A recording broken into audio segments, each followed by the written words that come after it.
الحمدللہ رب العالمین والصلاة والسلام علی خیر خلقہ محمد وآلہ وصحبہ اجمعین ومن تبعہم بإحسان الی یوم الدین ثم اما بعد فاعوذ باللہ من الشیطان الرجیم بسم اللہ الرحمن الرحیم اللہم صلی علی سیدنا و مولانا محمد وعلی آل سیدنا و مولانا محمد مبارک وسلم وصلی علیہ۔ جناب نبی کریم صلی اللہ علیہ وسلم کی مبارک مکی زندگی کا آخری دور ہمارا آج کا موضوع گفتگو ہے، جو سن 10 نبوی سے لے کے سن 13 نبوی تک مشتمل ہے۔ یہ اس کو آپ چوتھا دور بھی کہہ سکتے ہیں، تیسرا دور بھی کہہ سکتے ہیں، جو ہم نے پہلے تقسیم ذکر کی مکی دور کی۔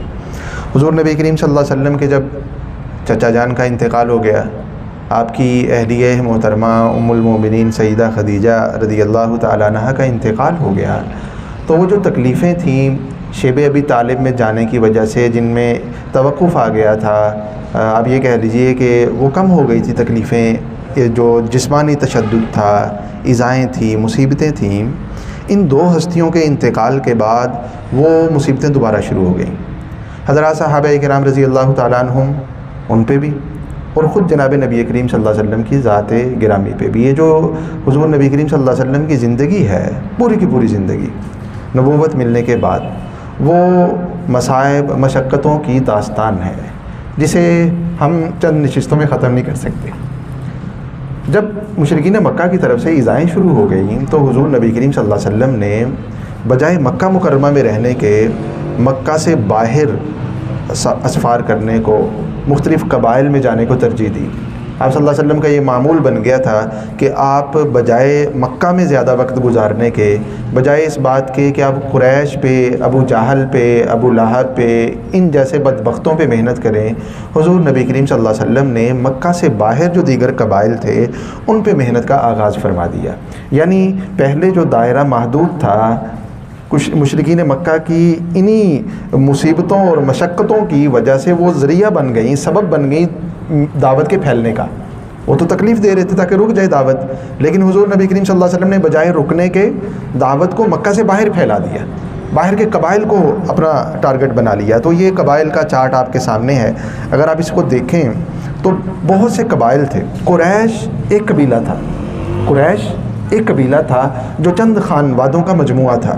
اس کے علاوہ بہت سے دیگر قبائل تھے پورے کے پورے جزیرہ عرب میں۔ آپ جانتے ہیں کہ قحطانی، عدنانی، یہ دو تقسیم ہے عرب کے قبائل کی۔ حضور نبی کریم صلی اللہ علیہ وسلم کو جہاں موقع ملتا تھا، جہاں آپ کو توفیق ہو جاتی تھی، آپ تشریف لے جاتے اور لوگوں کو اللہ کی طرف بلایا کرتے تھے۔ آپ کے ان اسفار میں سے سب سے مشہور سفر وہ ہے جو آپ نے طائف کی جانب کیا ہے۔ سفر طائف ہم بچپن سے پڑھتے آ رہے ہیں، سنتے آ رہے ہیں۔ حضور نبی کریم صلی اللہ علیہ وسلم نے مختلف قبائل میں جب جانا شروع کیا تو ایک قبیلہ تھا، بڑا قبیلہ، طائف، وادی طائف کے اندر ثقیف والے، بنو ثقیف انہیں کہا جاتا تھا۔ یہ اگر آپ نقشہ دیکھیں، یہ والا نقشہ دیکھ لیں، یہ دیکھیں، یہ لکھا ہوا ہے ثقیف، یہ بنو ثقیف تھے۔ یہ مکہ مکرمہ سے آپ ذرا دیکھیں اسے، یہ دیکھیں، یہ فاصلہ ہے، وہ تقریباً 80 میل کے قریب فاصلہ طائف اور مکہ کا۔ حضور نبی کریم صلی اللہ علیہ وسلم نے اپنے خادم حضرت زید بن حارثہ، جو آپ کے منہ بولے بیٹے بھی تھے، صاحبزادے بھی تھے، اس وقت تک حضرت زید کو زید بن محمد کہا جاتا تھا۔ آپ کو حضرت خدیجہ رضی اللہ تعالیٰ عنہ نے ہدیہ کیے تھے، اور جب ان کے والد صاحب لینے کے لیے آئے، پتہ چلا کہ ہمارے بیٹے کو غلام بنا کے بیچ دیا گیا ہے مکہ میں، اور وہاں وہ ایک صاحب کے غلام بن کے زندگی گزار رہے ہیں۔ ان کے والد سردار تھے اپنے قبیلے کے، حضرت زید کے، حارثہ جو تھے، وہ لینے کے لیے آئے۔ تو حضرت زید رضی اللہ تعالیٰ عنہ، آپ جانتے ہیں کہ پہلے جنہوں نے اسلام قبول کیا، بچوں میں حضرت علی رضی اللہ تعالیٰ عنہ تھے، خواتین میں سیدہ خدیجہ رضی اللہ تعالیٰ عنہ تھیں، اور مردوں میں، جوان مردوں میں حضرت ابو بکر صدیق رضی اللہ تعالیٰ عنہ تھے، اور نوجوانوں میں حضرت زید بن حارثہ رضی اللہ عنہ تھے۔ حضرت زید پہلے اسلام قبول کرنے والوں میں شامل ہیں۔ تو حضرت زید رضی اللہ عنہ کو جب لینے کے لیے آئے ان کے والد صاحب، ان کے چچا بھی ساتھ تھے، کہا کہ بیٹا آ جاؤ، ہم اپنے قبیلے چلتے ہیں، اپنے گھر چلتے ہیں۔ تو حضرت زید رضی اللہ تعالیٰ عنہ نے بجائے اپنے والد کے ساتھ جانے کے اپنے گھر واپس لوٹ دے، غلامی کی زندگی گزار رہے ہیں۔ آپ دیکھیں کہ حضور نبی کریم صلی اللہ علیہ وسلم کی غلامی میں کتنی چاشنی تھی، کتنی الفت تھی، کتنا پیار دیا تھا آپ نے اپنے خادموں کو کہ حضرت زید نے بجائے حارثہ اپنے حقیقی والد کے ساتھ جانے کے حضور نبی کریم صلی اللہ علیہ وسلم کے ساتھ رہنا پسند فرمایا تھا، اور میں نہیں جاؤں گا، میں ادھر ہی رہوں گا۔ اور جب یہ ان کا ایثار، یہ قربانی، یہ جذبہ سامنے آیا تو حضور نبی کریم صلی اللہ علیہ وسلم نے حضرت زید کو آزاد بھی کر دیا اور اپنا منہ بولا بیٹا بھی بنا لیا۔ عربوں کے ہاں دستور تھا کہ وہ بعض بچوں کو اپنے منہ بولے بیٹے بنا لیا کرتے تھے، اولاد بنا لیا کرتے تھے۔ اس کے بعد سے ان کو زید بن محمد کہا جاتا تھا، محمد کے صاحبزادے زید۔ تو حضرت زید جو تھے یہ طائف کے سفر میں آپ کے ساتھ تھے۔ حضور نبی کریم صلی اللہ علیہ وسلم اس نیت سے طائف کے سفر پہ روانہ ہوئے کہ طائف کے جو سرداران ہیں ان کو دعوت دی جائے، ان کو اللہ کا پیغام سنایا جائے، اللہ کا قرآن سنایا جائے، شاید اللہ ان کے دل میں بات اتار دے، وہ اسلام کی طرف مائل ہو جائیں، وہ دین کی طرف مائل ہو جائیں۔ تو اس وقت 3 سردار تھے، عمر ان کے والد کا نام تھا، ابناؤ عمر انہیں کہا جاتا تھا۔ تو حضور نبی کریم صلی اللہ علیہ وسلم ایک ایک سردار کے پاس تشریف لے گئے۔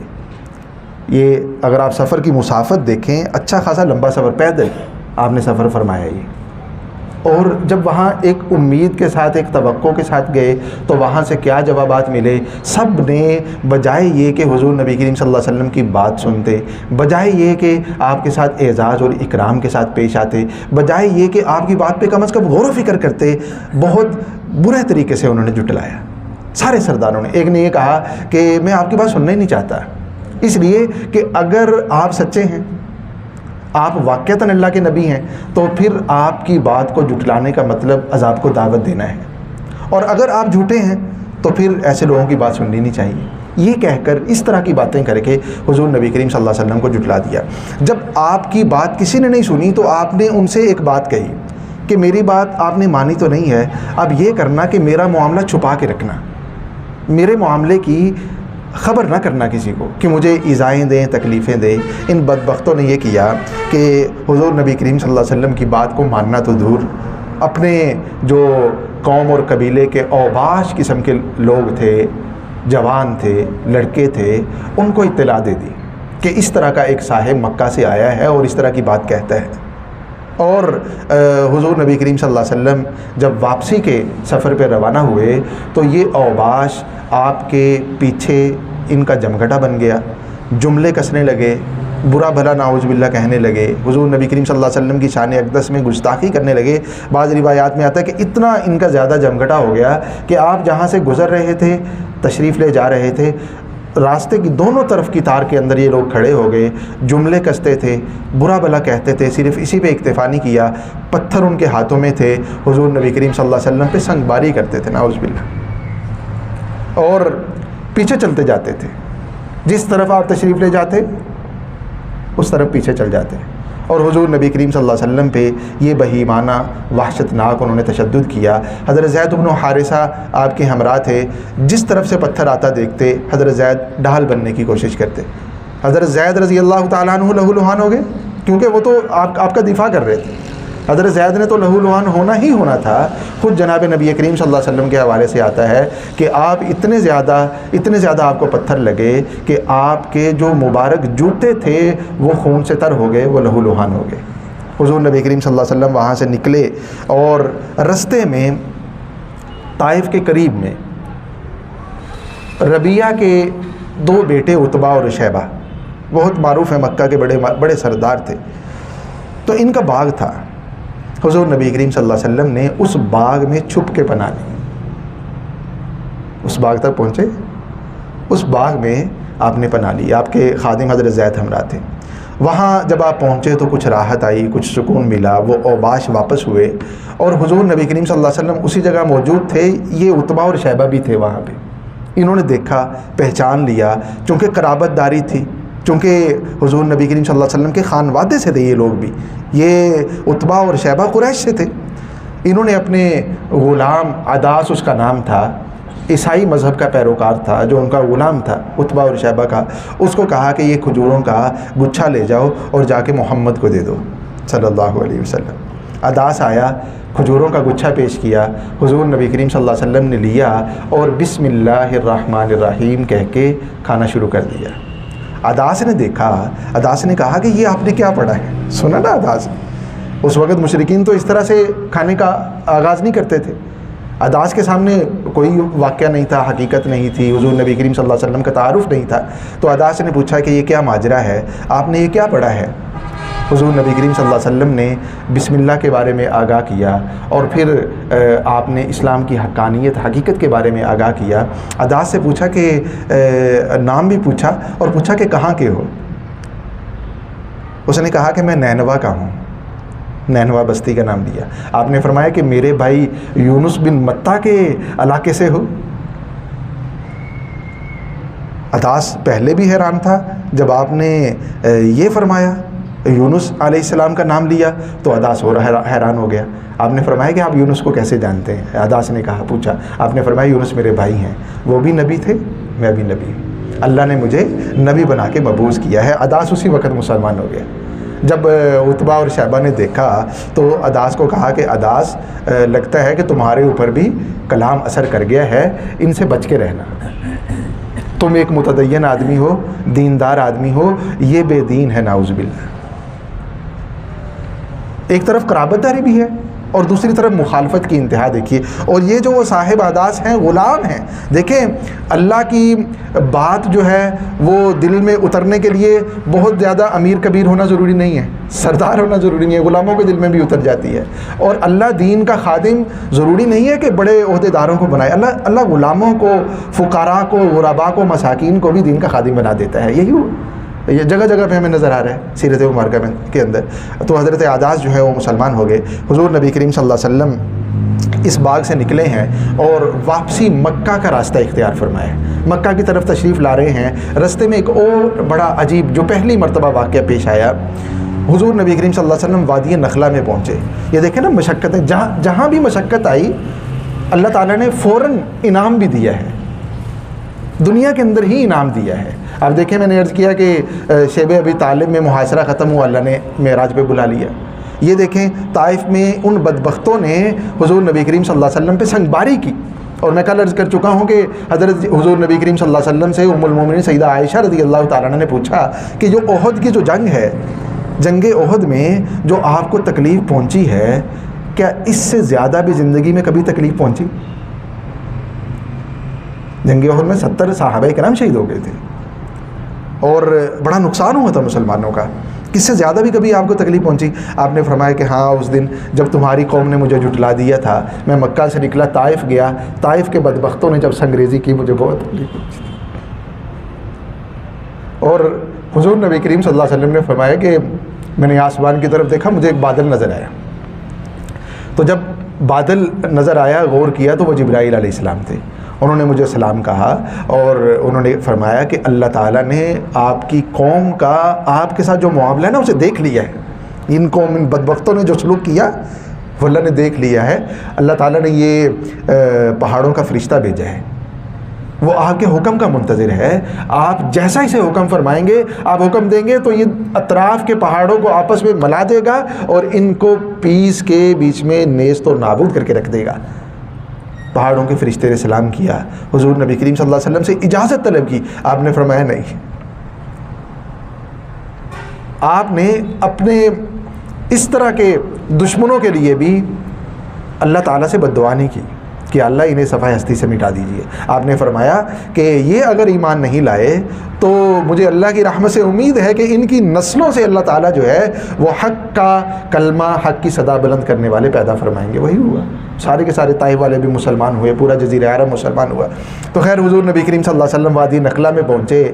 وادی نخلا میں آپ قرآن کی تلاوت کر رہے ہیں، وادی نخلا میں آپ قرآن کی تلاوت کر رہے ہیں، اس طرف سے جنوں کی ایک جماعت کا گزر ہوا، جنوں کی ایک جماعت کا گزر ہوا۔ اس جماعت نے حضور نبی کریم صلی اللہ علیہ وسلم کو تلاوت کرتے ہوئے سنا۔ قرآن کی تاثیر ایسی ہے، آپ دیکھ رہے ہیں نا، ہم تو یعنی اس پورے عہد کے ایک ایک حصے کو نہیں بیان کر پا رہے، ہم یہ بیان نہیں کر پا رہے کہ قرآن جو نازل ہو رہا تھا وہ کون کون سا قرآن تھا، یعنی سن 3 نبوی میں جو قرآن نازل ہوا وہ کون سا حصہ تھا؟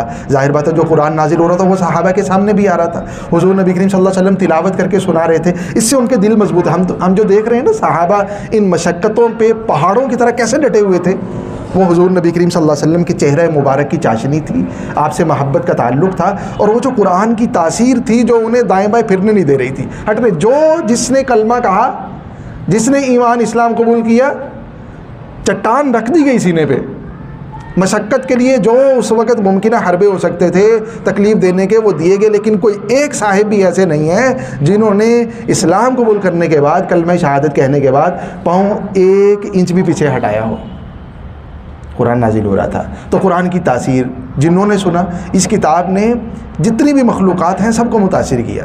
اس پہ گفتگو ہم کریں تو یعنی قرآن نے فرشتوں کو متاثر کیا، قرآن نے جانوروں کو متاثر کیا، قرآن نے عرب کے بدوؤں کو متاثر کیا، وہ جو بکریوں کے گلابان تھے، وہ جو اونٹوں کے چرواہے تھے، جن کو ظلم اور ستم کے علاوہ، جن کو قتل، لڑائی جھگڑے کے علاوہ کسی تیسری چیز کا پتہ نہیں تھا، قرآن نے ان کے دلوں کو نرم کر دیا، ان کے دلوں کو متاثر کر دیا۔ جب جنوں کی جماعت کا گزر ہوا، حضور نبی کریم صلی اللہ علیہ وسلم تلاوت فرما رہے ہیں، جنہوں نے سنا اور جنوں کی پوری جماعت نے اسلام قبول کر لیا۔ حضور نبی کریم صلی اللہ علیہ وسلم کے دست اقدس پہ بیعت کی، یہ پہلی جماعت تھی جنوں کی جو اسلام میں، دار اسلام میں داخل ہوئی۔ حضور نبی کریم صلی اللہ علیہ وسلم کونین کے نبی ہیں، آپ اس کائنات، ان دونوں جہانوں کے نبی ہیں۔ جتنی بھی مخلوقات ہیں، جو مکلف مخلوقات ہیں، ان کے نبی ہیں جنہوں نے اسلام قبول کیا۔ اور قرآن کریم نے ان کے اس تبصرے کو انہی کے الفاظ میں کوڈ کیا ہے۔ جب یہاں انہوں نے اسلام قبول کر لیا تو واپس اپنی بستی میں گئے، اپنی بستی میں گئے۔ جنوں کی بستیاں پتہ نہیں کیسی ہوتی ہیں، جنوں کو پتہ ہے کیسی ان کی بستیاں ہوتی ہیں۔ اپنی بستی میں جب گئے جن، تو انہوں نے حضور نبی کریم صلی اللہ علیہ وسلم سے یہ جو ملاقات تھی، یہ جو قرآن کا سننا تھا، ان کا اسلام قبول کرنا تھا، اس پہ تبصرہ کیا، جس کو سورہ جن میں انہی کے الفاظ میں کوڈ کیا گیا ہے۔ کیا کہتے ہیں؟ کیسے ہے؟ قُلْ أُوحِيَ إِلَيَّ نَفَرٌ مِنَ الْجِنِّ، آگے قَالُوا إِنَّا سَمِعْنَا قُرْآنًا عَجَبًا۔ جنہوں نے اپنی بستی میں جا کے تبصرہ کر رہے ہیں، ان کے جو مبلغ ہیں، اِنَّا سَمِعْنَا قُرْآنًا عَجَبًا يَهْدِي إِلَى الرُّشْدِ فَآمَنَّا بِهِ۔ ہم نے ایک عجیب قرآن سنا ہے جو ہدایت کے لیے بلا رہا تھا، جو درست بات کی رہنمائی کر رہا تھا۔ ہم نے سنا، بات دل میں اتر گئی، فوراً ایمان لے آئے۔ وَلَن نُشْرِكَ بِرَبِّنَا أَحَدًا، ہم مشرک نہیں ہیں۔ آج کے بعد شرک سے توبہ طائب ہو چکے ہیں۔ یہ حضور نبی کریم صلی اللہ علیہ وسلم کی طرف پر اللہ رب العزت کا انعام تھا، تسلی کا سامان تھا۔ اداس مسلمان ہوا، اور ایک دوسری مخلوق، جنوں کی پوری جماعت، ان کے اندر اللہ رب العزت نے مسلمان جن پیدا کر دیے، اور وہ حضور نبی کریم صلی اللہ علیہ وسلم سے ملاقات کر کے اپنے بستی میں، اپنے علاقے کی طرف واپس تشریف لے گئے۔ آپ مکہ کے قریب جب پہنچے ہیں تو مکہ میں داخل نہیں ہوئے، آپ نے کئی ایک سرداروں کو پیغام بھیجے کہ مجھے اپنی پناہ دے دیں، مجھے اپنی پناہ دے دیں، میں آپ کی پناہ میں مکہ مکرمہ میں داخل ہونا چاہتا ہوں، کیونکہ مشرکین مکہ ایذا دے رہے ہیں، تکلیفیں دے رہے ہیں۔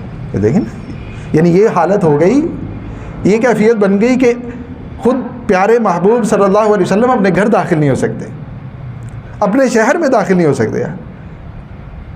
اس سے بڑا ظلم اور زیادتی کیا ہوگی، اس سے بڑا سانحہ کیا ہوگا کہ ایک انسان کو، ایک عام آدمی کو اگر اپنی بستی میں داخل ہونے سے محروم کر دیے جائے، وجہ بھی کوئی نہیں ہے۔ انہوں نے اللہ کا پیغام پہنچایا ہے، اللہ کا کلام پہنچایا ہے، ایک خالق کا وہ کلام جو مخلوق کے فائدے کے لیے ہے وہ پہنچایا ہے، اور وہ دشمن ہو گئے۔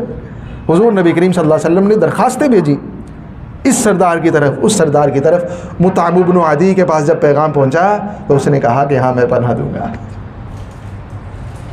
مطعم بن عدی کو حضور نبی کریم صلی اللہ علیہ وسلم اسی لیے یاد کیا کرتے تھے۔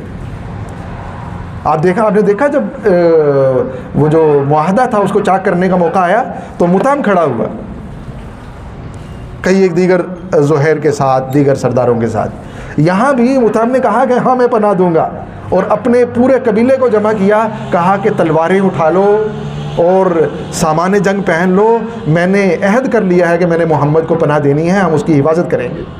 حضور نبی کریم صلی اللہ علیہ وسلم کے پاس آیا مطعم، اور آپ کو آ کے کہا کہ آپ میری پناہ میں ہیں۔ اعلان کیا بیت اللہ میں جا کے کہ میں نے محمد کو پناہ دے دی ہے، آج کے بعد محمد کو کوئی نقصان نہیں پہنچا سکتا۔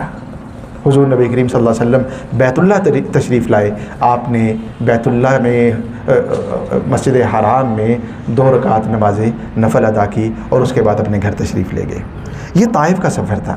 اس طائف کے سفر نے حضور نبی کریم صلی اللہ علیہ وسلم کو ایک حوصلہ دیا تھا۔ اگرچہ مشقتیں آئی تھیں، اگرچہ تکلیفیں آئی تھیں، لیکن آپ کو حوصلہ ملا کہ اللہ کے راستے میں جتنا گھومیں گے، جتنا پھریں گے، اللہ تعالیٰ لوگوں کے دلوں کو نرم فرما دیں گے، نئے لوگ اسلام میں داخل ہوں گے۔ اور یہ جو ایک تصور تھا کہ ایمان کی ہوا جو ہے اگر مشرکین مکہ ابو جہل سے چلے گی، ابو لہب سے ہو کے چلے گی، ان سے ہو کے چلے گی، سردار سے، تو اسلام جلدی پھیلے پھولے گا، وہ تصور ختم ہوا، اور آپ نے مضافات میں محنت کا دائرہ وسیع فرما دیا۔ یہی وجہ ہے کہ سن 11 نبوی میں حضور نبی کریم صلی اللہ علیہ وسلم کے بہت سے اسفار کا تذکرہ ملتا ہے جو آپ نے ان قبائل، آپ بنو حنیفہ تشریف لے گئے، دیکھیں یہ مکہ ہے، یہاں سے یہاں تشریف لے گئے، یہ اچھا خاصا سفر ہے، اچھا خاصا فاصلہ ہے، سینکڑوں میل کا فاصلہ ہے۔ آپ تشریف لے جایا کرتے تھے اس امید کے ساتھ، اس آسرے کے ساتھ کہ لوگ جہنم سے بچیں گے، اللہ کے دین میں داخل ہوں گے، جنت میں جانے۔ اپنا کوئی ذاتی غرض نہیں تھا۔ حضرت صدیق اکبر رضی اللہ عنہ نے ایک موقع پہ فرمایا تھا، بالکل ابتدائی زمانہ میں جب مسلمان ہو رہے تھے، حضرات صحابہ اکرام رضی اللہ عنہم، فرمایا تھا کہ جس آدمی نے جو دعوت بھی دی، دنیا کا یہ دستور رہا کہ اس داعی کا، اس مبلغ کا، اس دعوت دینے والے کا اپنی دعوت میں کوئی نہ کوئی دنیاوی حصہ ضرور رہا، اس نے دنیاوی اغراض کو بھی پیش نظر ضرور رکھا۔ لہو حد فی دعوتی، اس کا اپنی دعوت میں کوئی نہ کوئی ایسا حصہ ضرور رہا کہ اس کے اپنے ذاتی مفادات بیچ میں ضرور شامل رہے۔ اس وقت تک جو لوگوں کے اس طرح کے مزاج تھے، آپ نے فرمایا الا رسول اللہ، سوائے رسول اللہ صلی اللہ علیہ وسلم کے، آپ لوگوں کو دعوت دے رہے ہیں لوگوں کے لیے، آپ لوگوں کے پاس تشریف لے جا رہے ہیں خود ان کے لیے، آپ کا اپنا کوئی غرض، اپنی کوئی غرض، اپنا کوئی مقصد، اپنا کوئی فائدہ بیچ میں شامل نہیں ہے، خود لوگوں کے فائدے کے لیے۔ دین کس کے فائدے کے لیے؟ میرے فائدے کے لیے ہے۔ اگر خدا نخواستہ کوئی دین سے منکر ہوتا ہے تو کس کا نقصان کرتا ہے؟ اللہ کا نقصان کرتا ہے، نبی کا نقصان کرتا ہے، کسی کا نہیں، وہ اپنی ذات کا نقصان کرتا ہے۔ جو دین کو پس پشت ڈالتا ہے، جو قرآن کو پس پشت ڈالتا ہے، جو جناب نبی کریم صلی اللہ علیہ وسلم کے مبارک اسوے کو پس پشت ڈالتا ہے، وہ نقصان کس کا کر رہے ہیں؟ وہ اپنا کر رہے ہیں نقصان۔ حضور نبی کریم صلی اللہ علیہ وسلم لوگوں کے پاس تشریف لے جاتے تھے، خود لوگوں کے لیے اپنا کوئی ذاتی غرض مقصد نہیں تھا۔ آپ تشریف لے جایا کرتے تھے، اسی آپ کے مزاج میں جب سن 11 نبوی آیا تو آپ میدان مینا میں رات کے وقت بھی گشت فرمایا کرتے تھے۔ مینا میں تشریف لے گئے، یہ تمہید بن رہی ہے اب ہجرت مدینہ کی۔ ہجرت مدینہ کسی قبیلے نے قبول نہیں کیا۔ حضور نبی کریم صلی اللہ علیہ وسلم کی چاہت یہ تھی کہ کوئی ایسی جگہ مل جائے کہ جہاں مرکزیت اس کو عطا ہو جائے، مرکز بن جائے دین کی دعوت کا، وہاں سے اطمینان کے ساتھ اللہ کا پیغام لوگوں تک پہنچایا جائے۔ نہ بنو حنیفہ کے نصیب میں آیا، نہ ثقیف کے نصیب میں آیا، نہ حوازن کے نصیب میں آیا، کسی قبیلے کے نصیب میں نہیں آیا، اور خود قریشیوں کے، یہ جو مشرکین مکہ تھے، ان کے نصیب میں بھی نہیں آیا۔ اللہ رب العزت نے یہ جو نعمت تھی یہ لکھ رکھی تھی یثرب والوں کے نصیب میں، مدینہ والوں کے نصیب میں۔ وہ یثرب جس نے مدینہ النبی صلی اللہ علیہ وسلم بننا تھا، کہلایا جانا تھا۔ آپ صلی اللہ علیہ وسلم اپنے معمول کے مطابق مینا میں تشریف فرما ہیں، اور دیکھ رہے ہیں رستے میں کوئی صاحب مل جائیں، اس کو پیغام سنا دیں، رستے میں کوئی ایسے آدمی سے ملاقات ہو جائے جو میری بات سن لے، میں اللہ کا پیغام پہنچا دوں۔ آپ کو ہمیشہ یہ فکر سوار رہتی تھی، ہمیشہ۔ یعنی یہ دیکھیں، یہ زندگی ہے حضور نبی کریم صلی اللہ علیہ وسلم کی۔ میں بھی اپنا تھوڑا سا محاسبہ سیاست کرتا چلے جاؤں، یعنی میں جب مسجد میں آ رہا ہوتا ہوں، جب میں اپنے کام کاج کی جگہ پہ ہوتا ہوں، جب میں اپنے دوست احباب میں بیٹھا ہوتا ہوں، جب میں اپنی فیملی میں بیٹھا ہوتا ہوں، تو مجھے کتنے فیصد یہ والا احساس ہوتا ہے جس احساس کے ساتھ حضور نبی کریم صلی اللہ علیہ وسلم نے اپنی زندگی کا ایک ایک لمحہ گزارا۔ میرے پیارے محبوب صلی اللہ علیہ وسلم ہیں، پوری زندگی جس احساس میں گزری، میری زندگی جو 40 سال کی ہے، 50 سال کی ہے، 30 سال کی، 35 سال کی، اس میں اس احساس کا حصہ کتنا کو ہے؟ میں نے اپنی زندگی کا 25% اتنا سوچا، 20%، 15%، 10%، میں 50% کی بات نہیں کر رہا، 5% میں نے فکر کی، اپنی فکر کی، دوسروں کی فکر کی۔ آپ کو ہمیشہ یہی فکر رہتی تھی۔ مینا میں پہنچے ہیں اور حضور نبی کریم صلی اللہ علیہ وسلم کو وہاں یہ حج کا زمانہ تھا، حج کا موسم تھا، اور آپ جانتے ہیں کہ حج کے زمانے میں ذی قعدہ، ذی الحجہ، ان مہینوں کے اندر پورے کے پورے جزیرہ عرب سے لوگ بیت اللہ میں تشریف لایا کرتے تھے، حج کے لیے آیا کرتے تھے۔ جو جاہلیت میں مشرکین تھے وہ بھی حج کیا کرتے تھے، جو کافر تھے وہ بھی حج کیا کرتے تھے۔ تو حضور نبی کریم صلی اللہ علیہ وسلم کا مینا میں گزر ہوا، آپ نے دیکھا ایک جماعت موجود ہے۔ آپ نے پوچھا کون ہے؟ انہوں نے کہا کہ ہم خزرج سے ہیں۔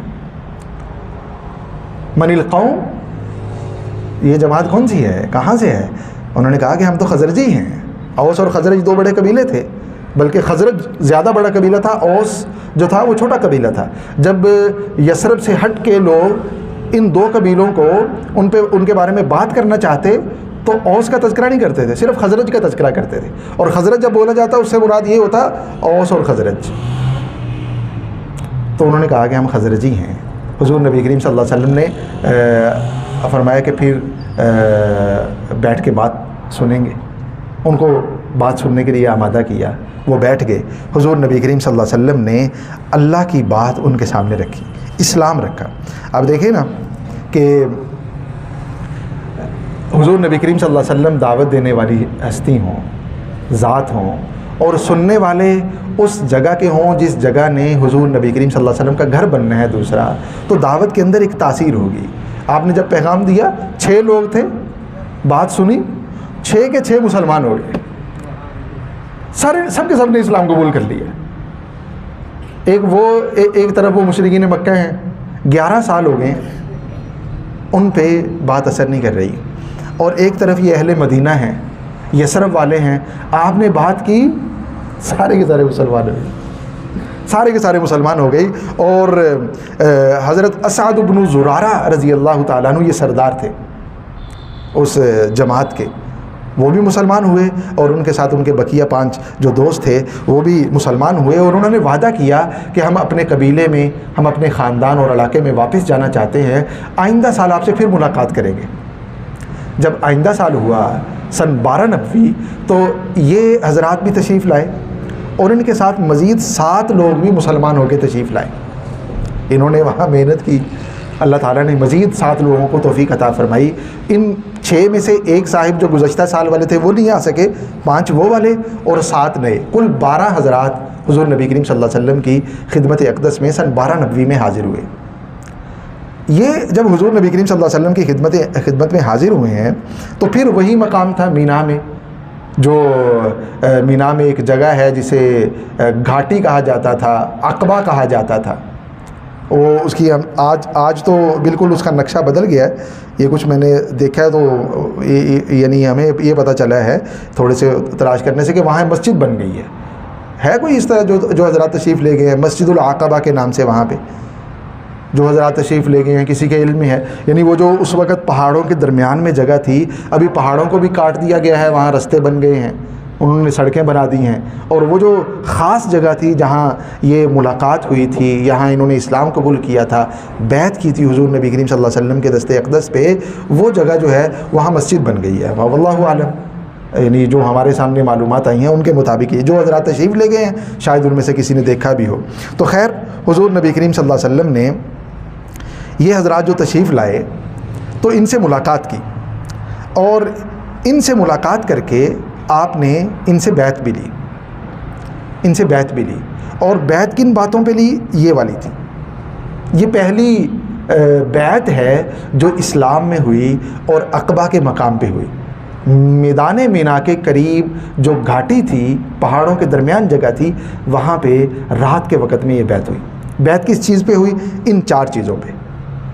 اللہ نشرک باللہ شیئا، اللہ کے ساتھ کسی کو شریک نہیں ٹھہرائیں گے، لا نسرق، چوری نہیں کریں گے، لا نقتل اولادنا، اپنے بچوں کو قتل نہیں کریں گے. لا نعصیک فی معروف، اور جو خیر کی طرف آپ بلا رہے ہیں، دعوت دے رہے ہیں، ہمیں خیر پہ جمع کر رہے ہیں، ہم آپ کی اس خیر کے معاملے میں نافرمانی نہیں کریں گے. جو آپ حکم ارشاد فرمائیں گے ہم اسی کے مطابق اپنی زندگی گزاریں گے. یہ ان 12 حضرات نے آپ کے دست اقدس پہ ان چیزوں پہ بیعت کی. حضور نبی کریم صلی اللہ علیہ وسلم نے جب یہ بیعت ہو چکی تو ان حضرات کو واپسی کی اجازت دی، لیکن ان 12 حضرات کے ساتھ مکہ مکرمہ سے ایک مہاجر صحابی حضرت مصعب بن عمیر رضی اللہ تعالیٰ عنہ عبدری، ان کو بھیج دیا کہ 12 لوگ ہیں، ان کو دین کی ضرورت ہوگی، قرآن یاد کرنے کی ضرورت ہوگی، دین کے مسائل سیکھنے کی ضرورت ہوگی. آپ بالکل ابتدائی مسلمانوں میں سے ہیں تو آپ ان کے ساتھ چلے جائیں، ان کا بھی خیال رکھیں اور اس پیغام کو آپ یثرب کے دوسرے لوگوں تک بھی پہنچائیں، دوسرے لوگوں کو بھی دعوت دیں. تو حضرت مصعب بن عمیر رضی اللہ تعالیٰ عنہ پہلے مبلغ ہیں جو حضور نبی کریم صلی اللہ علیہ وسلم کی تشکیل پر مدینہ منورہ پہنچے. حضرت مصعب بن عمیر، اور کیا کمال محنت کی، کیا شاندار محنت کی، کیا خوبصورت نتائج دیے اللہ رب العزت نے ان کی محنت پہ. کیسے پھلی پھولی ان کی محنت کہ حضرت مصعب رضی اللہ تعالیٰ عنہ کو سارے وہاں مقری کہنے لگ گئے. مقری کہا جاتا ہے جو پڑھاتا ہو، اس وقت جو پڑھایا کرتا تھا اسے مقری کہا جاتا تھا. ہم بھی کہتے ہیں نا قاری مقری، جب قرآن کرام آتے تو قاری مقری القاب ان کے ساتھ لگ رہے ہوتے ہیں. تو مقری، ان کو ابھی بھی سیرت کی کتابوں میں مقری کے لفظ سے لکھا جاتا ہے. حضرت مصعب بن عمیر رضی اللہ تعالیٰ عنہ المقری. تو انہوں نے دعوت شروع کی اور بے شمار لوگ اسلام میں داخل ہو گئے. بعض روایات میں آتا ہے کہ 70 سے زیادہ لوگوں نے اسلام قبول کر لیا. ابھی ہجرت نہیں ہوئی، یہ سن 12 نبوی ہے اور 70 کے قریب لوگوں نے اسلام قبول کر لیا. ان میں سے کئی ایک حضرات جو تھے وہ بڑے آپ یہ کہہ لیجئے کہ پائے کے اونچے درجے کے سردار تھے. مثال کے طور پہ اسعد بن زرارہ، انہوں نے تو اسلام قبول کر لیا تھا. ایک موقع پہ حضرت مصعب حضرت اسعد کے ساتھ بنو عبد الاشہل خزرج کا ایک محلہ تھا، وہاں تشریف فرما تھے. تو اس طرف سے حضرت سعد بن معاذ اور حضرت اسید بن حزیر، یہ دونوں اپنے قبیلے کے سردار تھے. حضرت سعد تو اس پائے کے سردار تھے کہ جو بات انہوں نے کہہ دی، آپ دیکھیں گے ابھی، پھر اس کی کوئی مخالفت نہیں کرتا تھا، ان کی بات حرف آخر ہوتی تھی. بڑے اونچے درجے کے سردار تھے. تو جب یہ دونوں حضرات اس طرف تشریف لائے تو حضرت اسعد نے حضرت مصعب سے کہا کہ یہ دونوں اپنی قوم کے سردار ہیں، اگر یہ اسلام قبول کر لیں اس کا مطلب یہ ہے کہ ایک بڑی جماعت، بڑا قبیلہ سارے کا سارا مسلمان ہو جائے، آپ ان پہ محنت فرمائیں. تو حضرت مصعب نے فرمایا کہ اگر میرے پاس بیٹھیں گے تو میں بات ضرور کروں گا. تو ان دونوں میں سے سعد اور اسید میں سے حضرت سعد بڑے تھے اور اسعد کے رشتہ دار بھی تھے. تو ان کو یہ بات ناگوار تھی کہ مصعب ہمارے محلے میں آ کے لوگوں کو اس نئے دین کی دعوت دے. تو حضرت سعد نے اپنے دوست حضرت اسید کو بھیجا کہ جاؤ اسعد کو منع کرو کہ یہ جو آپ نے ہمارے کمزور لوگوں کو گمراہ کرنے کی وہ سلسلہ شروع کیا ہو نا، اس سے باز آ جاؤ اور ہمارے محلے میں نہ آیا کرو. یہ پیغام دے کے بھیجا حضرت سعد نے حضرت اسید کو. اسید جب پہنچے اسعد کو جا کے پیغام سنایا اور کہا کہ ہمیں یہ بات بالکل بھی گوارا نہیں ہے کہ ہمارے محلے میں آ کے آپ وہ کام کریں جسے ہم ناپسند کرتے ہیں، اس لیے یہ کام نہ کیا کرو. حضرت مصعب نے فرمایا کہ اسید آپ ہمارے پاس بیٹھیں، بات سن لیں، اگر قابل قبول ہو تو اسے قبول کر لیں ورنہ ہم اس بات سے رک جائیں گے. اگر آپ سمجھیں کہ یہ قابل قبول نہیں ہے تو ہم رک جائیں گے. حضرت سعید نے کہا کہ بات تو بڑی آپ کی معقول ہے، سن لیتے. دیکھیں نا، اللہ نے توفیق ان کے مقدر میں لکھی ہوئی تھی. اسید بیٹھے، حضرت مصعب نے بات کی. وہ جو پیغام تھا، وہ جو جناب نبی کریم صلی اللہ علیہ وسلم کی تڑپ تھی، وہ جو قرآن تھا، وہ ان کے سامنے رکھا. حضرت اسید اسی جگہ، بلکہ روایات میں آتا ہے کہ ابھی بات مکمل نہیں ہوئی تھی، اور حضرت اسعد فرماتے ہیں کہ ہم نے اسید کے چہرے کو دیکھا اور چہرہ دیکھ کے ہم نے یہ طے کر لیا تھا کہ اسید ان کے دل میں ایمان گھر کر چکا ہے، اب بولیں گے تو یہ کلمہ شہادت ہی کہیں گے. وہی ہوا.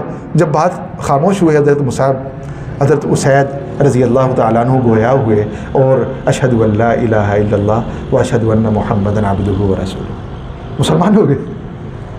اور یہ کہا کہ سعد بھی موجود ہیں اور سعد بڑے سردار ہیں، اگر سعد مسلمان ہو جائیں گے تو ان کا پورا قبیلہ اسلام قبول کر لے گا، میں ابھی سعد کو آپ کے پاس بھیجتا ہوں۔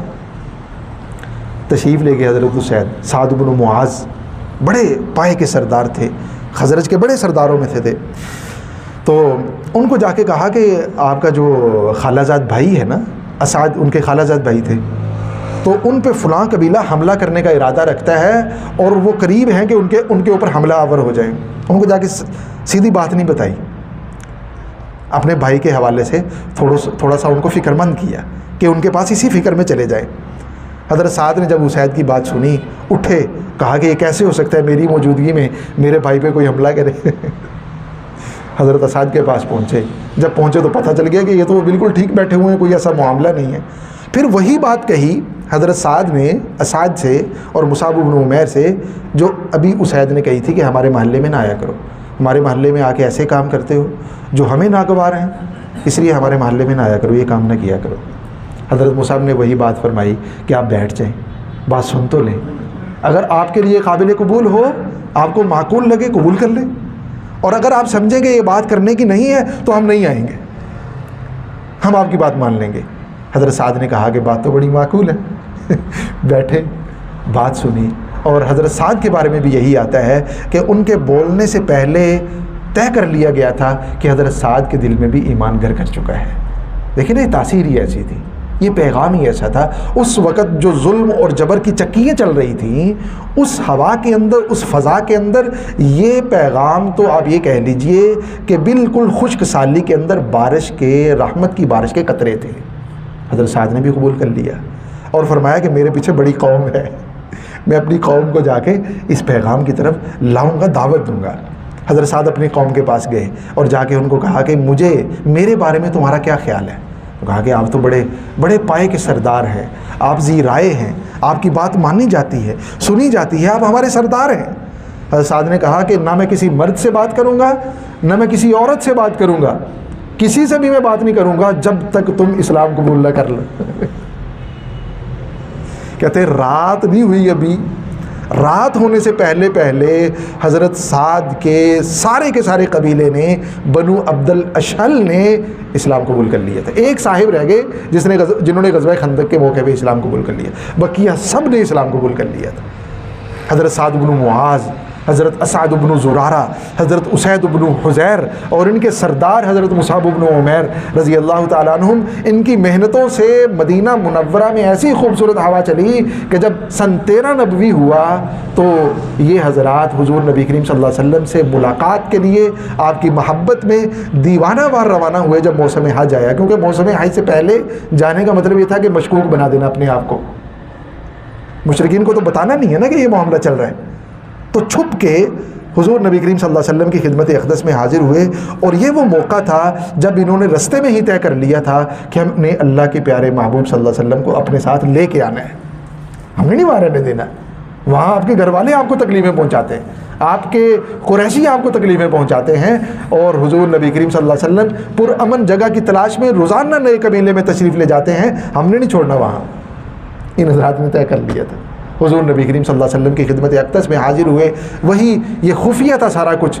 ان حضرات صحابہ کرام رضی اللہ عنہم کے ساتھ مدینہ منورہ سے، یثرب سے مشرکین بھی حج کرنے کے لیے نکلے تھے، جن میں عبداللہ ابن ابی بھی شامل تھا۔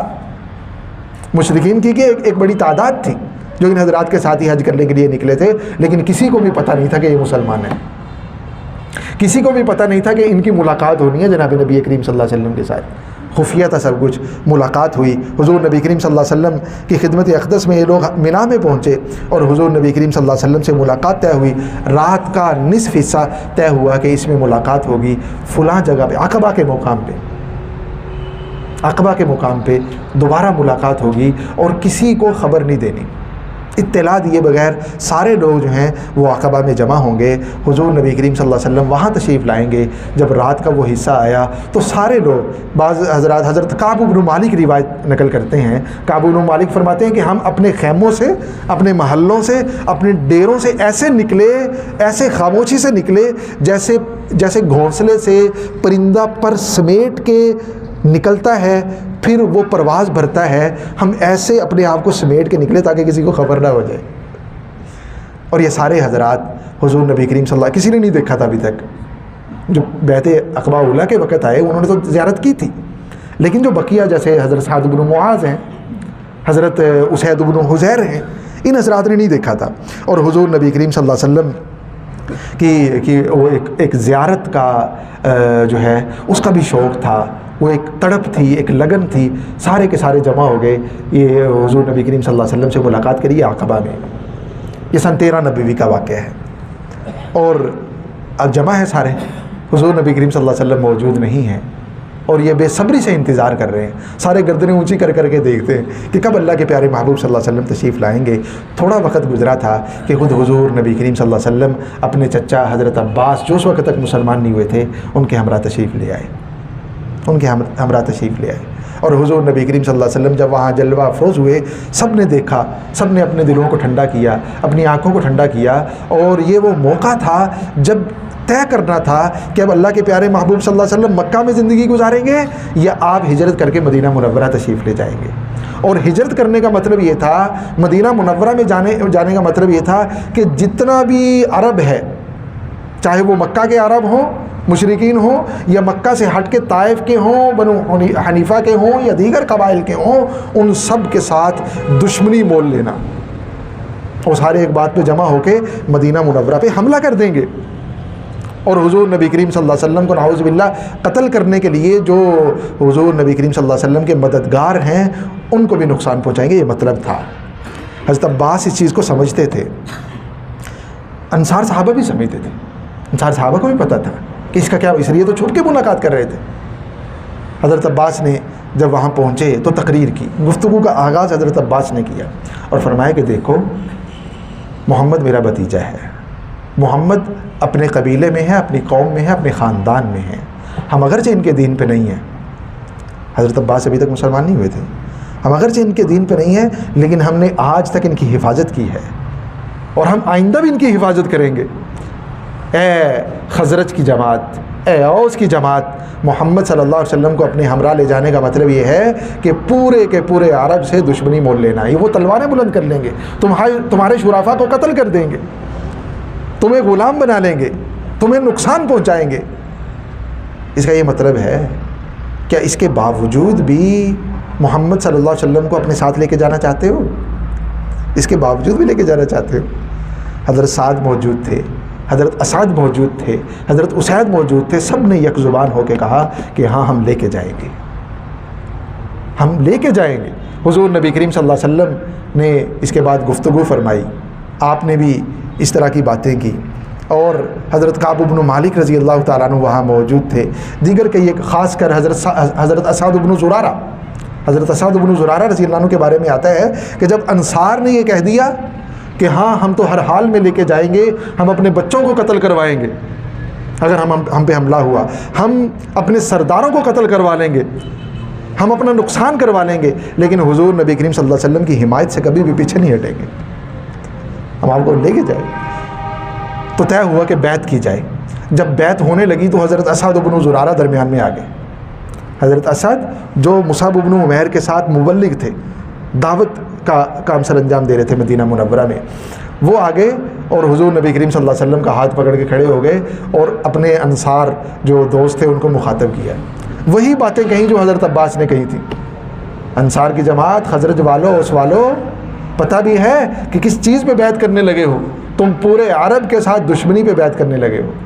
اس بیعت کا مطلب یہ ہے کہ تمہارے خلاف تلواریں نکالی جائیں گی، تمہارے سرداروں کو قتل کیا جائے گا، تمہارے بچوں کو یتیم بنایا جائے گا، تمہاری پورا عرب دشمنی کرے گا. کیا اس کے باوجود بھی تم حمایت کرو گے؟ تمہیں مالی نقصان پہنچایا جائے گا. تو سب نے کہا کہ اسد درمیان سے پیچھے ہٹ جاؤ، ہم بیعت کریں گے، ہم حمایت کریں گے، اور جب تک ہماری جان میں جان ہے، بدن میں خون کا ایک قطرہ بھی موجود ہے، ہم اللہ کے پیارے محبوب صلی اللہ علیہ وسلم کی حمایت سے پیچھے نہیں ہٹیں گے۔ جب بیعت کرنے لگے تو پوچھا انصار نے، اے اللہ کے پیارے نبی صلی اللہ علیہ وسلم، ہم آپ کی بیعت کر رہے ہیں، ہم آپ کی حمایت کا وعدہ کر رہے ہیں، ہم سب کچھ کریں، بدلے میں ہمیں کیا ملے گا؟ حضور نبی کریم صلی اللہ علیہ وسلم نے ارشاد فرمایا کہ بدلے میں اللہ تعالیٰ سے جنت ملے گی۔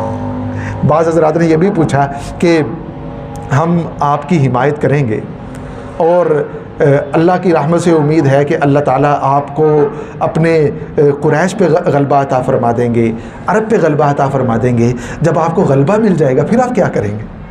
ہمیں چھوڑ کے آ جائیں گے مکہ واپس؟ آپ نے فرمایا نہیں، اب مرنا آپ کے ساتھ مرنا ہے، جینا آپ کے ساتھ جینا ہے۔ حضور نبی کریم صلی اللہ علیہ وسلم نے پوری محبت کا اظہار فرمایا اور بیعت ہوئی۔ حضرات انصار صحابہ کرام رضی اللہ عنہم جو تشریف لائے تھے، اور یہ بیعت اس مقام پہ ہوئی۔ یہ آج مسجد بنی ہوئی ہے، مسجد العقبہ کے نام سے اسے یاد کیا جاتا ہے، اور یہ حضور نبی کریم صلی اللہ علیہ وسلم سے بیعت کرنے والے کچھ حضرات کا نام ہے۔ تقریباً 75 کے قریب حضرات تھے، 2 خواتین تھیں، بقیہ سارے مرد حضرات تھے، اور مدینہ منورہ سے آپ کے دست اقدس پہ بیعت کرنے کے لیے تشریف لائے تھے۔ طے ہو گیا، اتفاق کر لیا گیا کہ مدینہ منورہ ہجرت کر کے جانا ہے، سب کو ہجرت کر کے جانا ہے۔ حضور نبی کریم صلی اللہ علیہ وسلم نے جو اس وقت تک مسلمان موجود تھے ان کے لیے، اور جو ابھی تک مسلمان نہیں ہوئے تھے ان کے لیے، اور جو مکہ مکرمہ سے مہاجرین کے قافلے جائیں گے ان سب کو پیش نظر رکھ کے 12 لوگوں کو ذمہ دار بنایا، جنہیں 12 نقابہ کہا جاتا ہے، نگران کہا جاتا ہے، جو ذمہ دار ہوں گے مختلف قبائل کے۔ ان میں دعوت دین کے ذمہ دار ہوں گے، وہاں کے جو مسلمان ہیں ان کی کفالت کے ذمہ دار ہوں گے، ان کی حفاظت کے ذمہ دار ہوں گے۔ اور یہ 12 حضرات، ان میں سے 9 خزرج سے اور 3 اوس، یہ 2 بڑے قبیلے تھے، اوس اور خزرج۔ ان 2 قبائل سے آپ نے 12 حضرات کا تقرر فرمایا، جو سردار تھے، اپنے اپنے علاقے کے دین کے بارے میں فہم اور فراست رکھنے والے تھے۔ آپ نے بھیج دیا، صحابہ اکرام رضی اللہ عنہم کو حکم ہو گیا کہ مدینہ منورہ کی طرف ہجرت شروع کر دیں۔ مدینہ منورہ کی طرف ہجرت کا آغاز ہو گیا۔ مدینہ منورہ کی طرف سن 13 نبوی میں مدینہ منورہ کی طرف ہجرت کا آغاز ہوا۔ جب ہجرت کا اعلان ہوا، ہم تھوڑا سا خلاصہ بھی کرنا چاہتے ہیں، یہ سلائیڈز میں موجود ہیں چیزیں، کہ پوری جو مکی زندگی کا یہ 13 سال تقریباً 2-3 مہینے پہ مشتمل وقت ہے، یہ کن مراحل سے گزرا ہے۔ یہ اگر آپ اس چیز کو دیکھیں گے، یہ جو سلائیڈ آپ کے سامنے آپ سے شیئر کر لی جائے گی، تو آپ تھوڑا سا خلاصہ سمجھ میں آ جائے گا جو ابھی تک ہم نے گفتگو کی ہے۔ ابھی ہجرت مدینہ کے حوالے سے جو بات ہم کرنے لگے ہیں، جب ہجرت کا اعلان ہوا تو تقریباً 2 مہینوں کے اندر، 2 مہینوں میں مکہ مکرمہ مسلمانوں سے خالی ہو گیا۔ صرف انگلی پہ گنے جانے والے چند حضرات، کچھ ایسے جنہیں زور زبردستی مشرکین نے روک لیا، جو ماتحت تھے، غلام تھے، اور سفر کی ان کے لیے ممکن نہیں رہا تھا مشرکین کے رکاوٹ بن جانے کی وجہ سے۔ اور حضور نبی کریم صلی اللہ علیہ وسلم موجود تھے مکہ مکرمہ میں، حضرت صدیق اکبر رضی اللہ عنہ موجود تھے، حضرت علی المرتضیٰ رضی اللہ تعالیٰ عنہ موجود تھے۔ یہ 3 بڑی ہستیاں موجود تھیں، اور کچھ ضعفاء صحابہ کرام موجود تھے۔ اکثر صحابہ کرام ہجرت کر کے تشریف لے گئے تھے، صرف 2 مہینے اور چند دن کے اندر۔ اب یہ اس دوسرے حصے کو دیکھیے، یہ ہجرت مدینہ کا آغاز ہے۔ حضور نبی کریم صلی اللہ علیہ وسلم مکہ مکرمہ کو چھوڑ کے مدینہ منورہ کی طرف آپ نے رخت سفر باندھا ہے، اور وہ مشہور جملہ بھی ہے، نہیں وہ ابھی ہم کہیں گے جب آپ کی ہجرت کا وقت آئے گا، لیکن صحابہ کرام نے ہجرت کی۔ اور ہجرت کا مطلب کیا تھا؟ 500 میل سفر کرنا ہے، 500 میل سفر کرنا ہے، اپنے بال بچوں کو ساتھ لے کے، اپنے مال مویشیوں کو ساتھ لے کے، جو کمایا ہے پوری زندگی کے جمع پونجی، نہیں کچھ نہیں، سب کچھ چھوڑ کے۔ اور جہاں جانا ہے وہاں بھی کوئی مستقبل جو ہے وہ واضح نہیں ہے، وہاں جا کے مقامی جو لوگ ہیں حضرات صحابہ کرام کے علاوہ، وہ کس طرح کا رویہ اپنائیں گے۔ اور پھر جب ہم وہاں چلے جائیں گے، مال متا سب کچھ ادھر چھوڑ دیا، مشرکین نے قبضہ کر لیا، اس کے بعد کیا دوبارہ وہ مدینہ میں آ کے ہمیں پھر اسی طرح کی تکلیفیں پہنچائیں گے؟ کیا اسی طرح کا رویہ اپنائیں گے؟ تو مدینہ منورہ پہنچ کر بھی وہاں مستقبل بہت واضح نہیں ہے، لیکن اللہ کا حکم آ گیا ہے، حضور نبی کریم صلی اللہ علیہ وسلم کا حکم آ گیا ہے، حضرات صحابہ کرام نے رخت سفر باندھا بڑی مشقتوں کے ساتھ۔ آپ دیکھیں حضرت ابو سلمہ رضی اللہ تعالیٰ عنہ بچوں سے معروم ہوئے، بھائی اپنے مال متاع سے تو محرومی ہے. یہ عبد الرحمن بن عوف رضی اللہ عنہ تاجر تھے بہت بڑے, لیکن جب مدینہ منورہ میں پہنچے ایک ٹکا بھی پاس نہیں تھا, سب کچھ قبضہ کر لیا گیا. حضرت صہیب رومی رضی اللہ عنہ, حضرت صہیب بڑے مالدار تھے. جب ہجرت کا ارادہ کیا مشرکین نے کہا گیا جو مکہ میں آئے تھے اس وقت تو آپ کے پاس کچھ نہیں تھا, ابھی آپ بہت مالدار ہو گئے ہیں, بہت آپ نے بڑوں بڑوں کو اپنے پیچھے چھوڑ دیا ہے, تو یہ مال تو آپ نے مکہ میں کمایا ہے, یہ تو آپ کا نہیں ہے, ہم یہ لے کے آپ کو جانے نہیں دیں گے مکہ سے. حضرت صہیب نے فرمایا اگر مال آپ کے پاس چھوڑ دوں تو پھر جانے دو گے؟ انہوں نے کہا پھر جانے دے گا. فرمایا مال سارا رکھ لو. حضور نبی کریم صلی اللہ علیہ وسلم کو پتہ چلا کہ صہیب نے یہ کیا ہے. آپ نے فرمایا صہیب نے بڑا اچھا سودا کیا ہے, صہیب نے نفع کی تجارت کی ہے. اس طرح کر کے نکلے. مال تھا, مال پھر بھی ٹھیک ہے, اولاد بیوی بچے. حضرت ابو سلمہ کو دیکھیے, حضرت ابو سلمہ رضی اللہ تعالیٰ عنہ نے جب ہجرت کا ارادہ کیا تو آپ کے سسرال والے اہلیہ کو لے گئے کہ آپ کا معاملہ تو ٹھیک ہے, ہم اپنی بیٹی کو تو آپ کے ساتھ نہیں جانے دیں گے کہ مختلف شہروں میں لے کے گھومتے پھرو جہاں کوئی مستقل ٹھکانہ بھی نہ ہو, ہم نہیں جانے دیں گے. اہلیہ کو روک لیا سسرال والوں نے, اور سلمہ جو آپ کے صاحبزادے تھے اس کو روک لیا, ان کو روک لیا آپ کے اپنے گھر والوں نے کہ سلمہ تو ہمارا بیٹا ہے, آپ نے اگر جانا ہے اکیلے جاؤ. حضرت ابو سلمہ رضی اللہ تعالیٰ عنہ اپنی اہلیہ کو, اپنے بیٹے کو, اپنے لخت جگر کو مکہ مکرمہ میں چھوڑ کے تنے تنہا روانہ ہوئے ہیں مدینہ منورہ. اپنے اولاد کی قربانی دی ہے, بچوں کی قربانی دی ہے, اپنے گھر والوں کی قربانی دی ہے. بے شمار واقعات پڑھیں سیرہ مبارکہ میں کس طرح سے حضرات صحابہ کرام, ہر کوئی عمر نہیں تھا. عمر رضی اللہ عنہ نے جب ہجرت کا ارادہ کیا سارے چھپ کے جا رہے تھے. عمر نے اپنے ساتھ 20 لوگوں کو لیا نہیں, لوگ جمع ہو گئے ساتھ کہ عمر ہم آپ کے ساتھ ہی ہجرت کریں گے. انہوں نے کہا میں تو چھپ کے ہجرت نہیں کروں گا.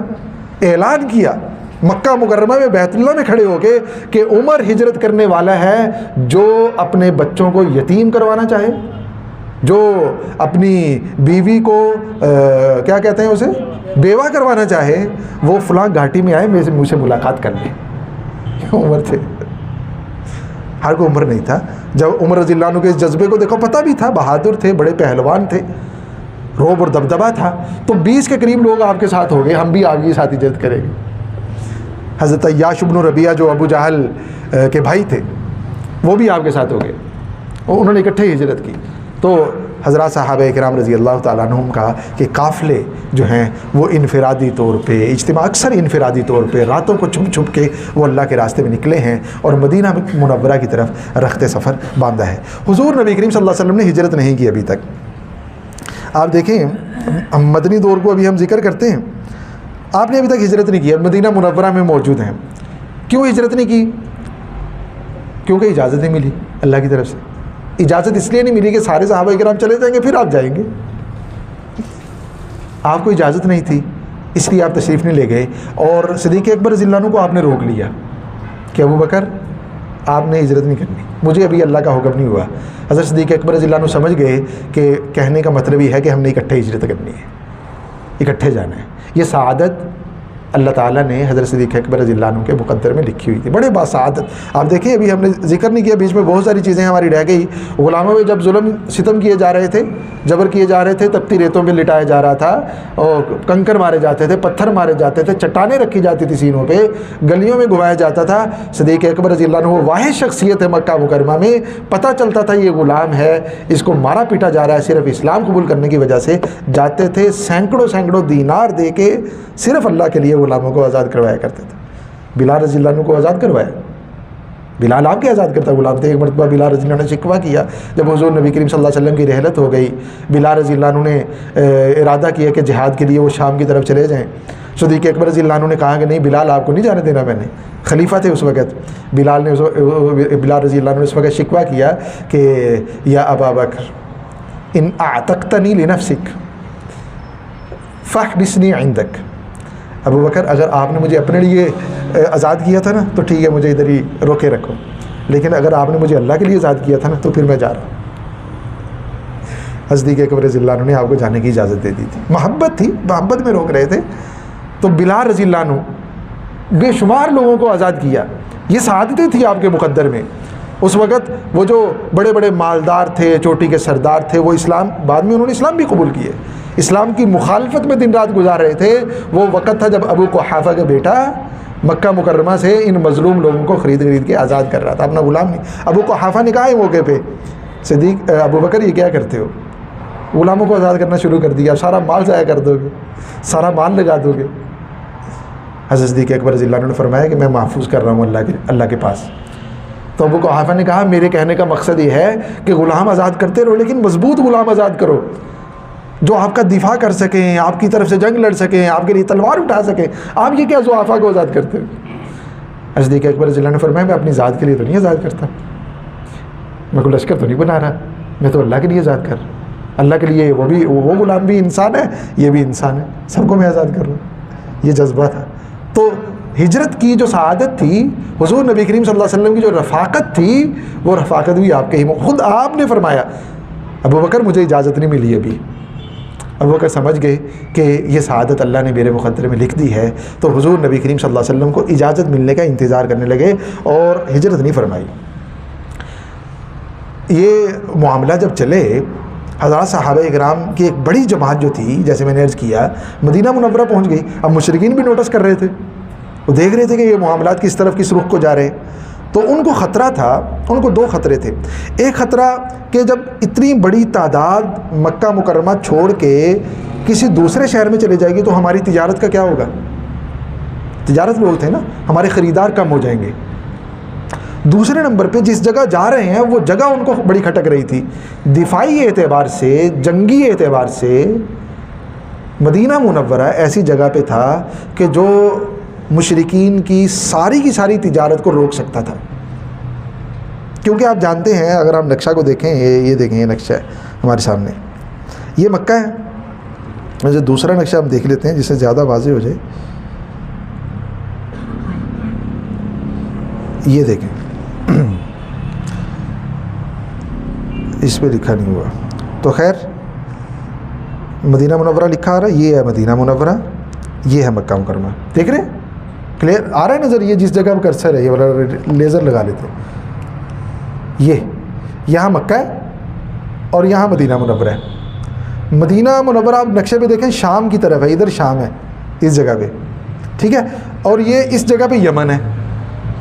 یمن اور شام تک جو تجارت ہوتی تھی، اس تجارت میں مرکزی جگہ تھی مدینہ۔ جو یہ تجارتی گزرگاہ ہے، یہ مدینہ منورہ کے پاس سے گزرتی ہے۔ آپ جانتے ہیں کہ جناب ابو سفیان کا قافلہ شام سے آ رہا تھا، جس کو روکنے کے لیے غزوہ بدر جو ہوا اس کے اسباب میں ہم دیکھیں گے، روکنے کے لیے حضور نبی کریم صلی اللہ علیہ وسلم تشریف لے گئے تھے۔ وہ کیا تھا؟ وہ تجارتی قافلہ تھا۔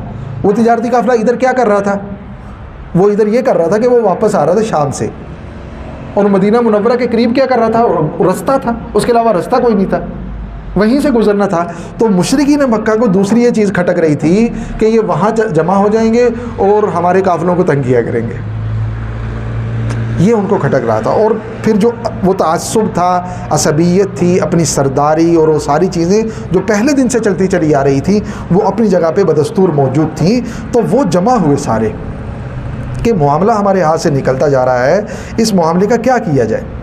سارے کے سارے دارالندوہ میں جمع ہوئے، جو ان کی پارلیمنٹ تھی، جو ان کی آپ یہ کہہ لیجیے کہ مجلس تھی مشورے کی، جہاں وہ بیٹھا کرتے تھے سرداران اور مشورے کیا کرتے تھے اسلام اور مسلمانوں کے خلاف، وہاں جمع ہوئے کہ یہ معاملہ تو ہمارے ہاتھ سے نکل گیا، نکلتا جا رہا ہے، اور قریب ہے کہ ہم اپنے مد مقابل اپنے جیسے ہی اپنے ایک بڑے دشمن کو پال لیں۔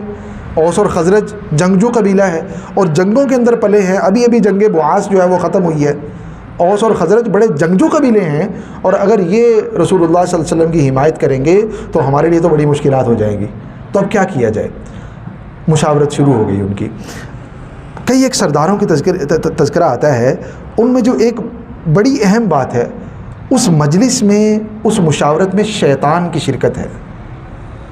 شیطان انسانی شکل میں اس مجلس میں، اس مشورے میں شریک ہوا جو انہوں نے آخری مشورہ کیا تھا جناب نبی کریم صلی اللہ علیہ وسلم کی مکہ مکرمہ میں موجودگی کے دوران۔ یہ ان کی آخری مشاورت تھی۔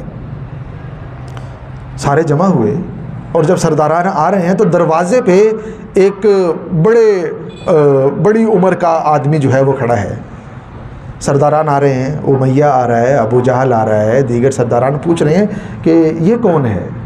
اس سے پوچھا، کہا کہ میں نجد سے آیا ہوں، ادھر سے گزر ہو رہا تھا، مجھے پتہ چلا آپ کے اس معاملے کا، تو میں نے کہا کہ میں بھی بیچ میں شرکت کر لوں، ہو سکتا ہے کہ میں کوئی اپنی رائے تمہیں دے دوں. یہ شیطان تھا خبیث، شیخ نجدی کی صورت میں. اس نے اپنے آپ کو خود کہا کہ میں نجد کا ایک شیخ ہوں، ادھر سے گزر ہو رہا تھا، تو میں نے کہا کہ آپ کی اس مشاورت کا معاملے کا پتہ چلا، میں شرکت کر لوں، ہو سکتا ہے کہ میں کوئی رائے دے دوں، تمہارے کسی کام آ جاؤں. مشاورت شروع ہو گئی، کیا کیا جائے. صحابہ اکرام تو تشریف لے جا چکے ہیں، حضور نبی کریم صلی اللہ علیہ وسلم مکہ مکرمہ میں ابھی تک موجود ہیں اور سب کو پتہ ہے کہ موجود ہیں. تو مشاورت کا جو مرکز تھا وہ اللہ کے پیارے محبوب صلی اللہ علیہ وسلم تھے کہ آپ کے ساتھ کیا کیا جائے. ایک سردار نے مشورہ دیا کہ آپ کو نعوذ باللہ جلا وطن کر دیا جائے، آپ کو مکہ سے نکال دیا جائے. جب آپ مکہ سے چلے جائیں گے، آپ کے دوست پہلے ہی جا چکے ہیں، تو مکہ جو ہے یہ اپنی پہلی حالت پر واپس لوٹ آئے گا. ہم جو لوگ ہیں یہ اتفاق اتحاد سے رہنے لگ جائیں گے، یہ معاملہ ختم ہو جائے گا. یہ شیطان بولا، ایسے نہیں، یہ تو اپنے لیے تم خود مصیبت کھڑی کر لو گے. ہو سکتا ہے کہ یہ جتھا بنائیں اور تمہارے اوپر حملہ آور ہو جائیں، تمہیں نقصان پہنچائیں گے. پارلیمنٹ نے اس تجویز کو مسترد کر دیا. دوسری تجویز آئی کہ نعوذ باللہ حضور نبی کریم صلی اللہ علیہ وسلم کو قید کر لیا جائے، آپ کو بیڑی ڈال دی جائے، نعوذ باللہ من ذالک. تو اس کی بھی مخالفت اسی شیخ نجدی نے کی، اسی شیطان نے کی. اس نے کہا کہ قید تم کر لو گے، ہو سکتا ہے کہ قید خانے سے کسی طرح سے پیغام پہنچ جائے اس یثرب میں آپ کے ماننے والوں تک کہ ہمارے محبوب کو قید کیا ہوا ہے، اور وہاں سے وہ ایک جماعت کی صورت میں، لشکر کی صورت میں آئیں گے اور اپنے دوست کو چھڑا کے لے جائیں گے. اس تجویز کو بھی رد کر دیا گیا. جو سب سے بڑا دشمن تھا، حضور نبی کریم صلی اللہ علیہ وسلم کا سب سے بڑا دشمن، اور جس کے مقدر میں اللہ رب العزت نے دنیا اور آخرت کی سب سے بڑی ناکامی لکھی ہوئی تھی، ابو جہل، وہ بولا. اور اس کی تجویز پہ سب نے اتفاق کیا. اس نے کہا کہ ہم نعوذ باللہ من ذالک. اس سے پہلے بھی اس نے یہ مشورے دیے کئی مرتبہ، لیکن کبھی قبول نہیں ہوا. آج اس نے مشورے میں ایک نئی چیز کا اضافہ کیا. اس نے کہا کہ ہم محمد صلی اللہ علیہ وسلم کو قتل کر دیں گے. پہلے اس کی مخالفت ہوتی تھی کہ بنو ہاشم جو ہیں وہ بدلہ لیں گے، تو ابو جہل نے اس کا حل یہ دیا کہ قتل کو ایک آدمی نہیں کرے گا. ہر قبیلہ، جتنے یہاں سردار موجود ہیں، ہر سردار اپنے اپنے قبیلے سے ایک سب سے مضبوط، سب سے توانا، سب سے شاطر، سب سے ماہر تلوار باز نوجوان مہیا کرے گا.